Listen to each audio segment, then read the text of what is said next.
Dhurandhar 1లో spy లాగా వెళ్ళిన రణ్వీర్ సింగ్ ఒక బిచ్చగాడిలాగా కూర్చొని అక్కడ రోడ్డు మీద తింటుంటాడు.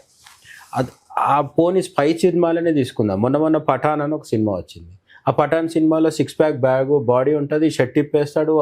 మన 50+ హీరో అయిన షారుఖ్ ఖాన్ రకరకాల పాటలు పాడుతుంటాడు, చుట్టూ బికినీ వేసుకొని తిరుగుతుంటాడు. అక్కడ దీపికా పదుకొని పాకిస్తాన్ ఏజెంట్. ఇప్పుడు మన వాళ్ళు ఇంతకాలం చేసింది ఏంటంటే ఇండియా పాకిస్తాన్ ఇష్యూని హిందూ ముస్లిం ఇష్యూ లాగా మార్చింది మన సినిమాలు, బాలీవుడ్ సినిమాలు.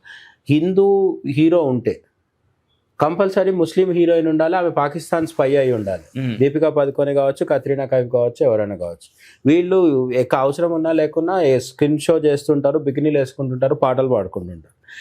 సో మొత్తానికైతే అక్కడ నిజంగా ఎట్లా పని చేస్తుందో చెప్పలేదు. దురంధర్ ఫస్ట్ టైం చేసింది ఏంటంటే నిజంగా ఒక రా ఏజెంట్ పాకిస్తాన్లోకి ఎంటర్ ఎట్లా అవుతాడు, ఎంటర్ అయిన తర్వాత అతనికి వచ్చే ఛాలెంజెస్ ఏంటి, ఆ ఛాలెంజెస్ ఎదురవుతున్నప్పుడు తను ఎట్లా రియాక్ట్ అవుతాడు, రియాక్ట్ అయ్యే టైంలో ఎంత చిల్లింగ్ ఉంటుంది పరిస్థితి. అంటే మనం ఇక్కడ చూసినట్టుగా ఎమోషన్ అయిపోయి భారీ డైలాగులు చెప్పడము, లేకపోతే లిప్ లాకులు చేసుకుంటూ తిరగడము, అంత టైమే ఉండదు అసలు రా ఏజెంట్కి. పిచ్చి చేసాలు వేస్తే అభద్రత అంటే అజాగ్రత్తగా ఉంటే చంపేస్తారు వాడు.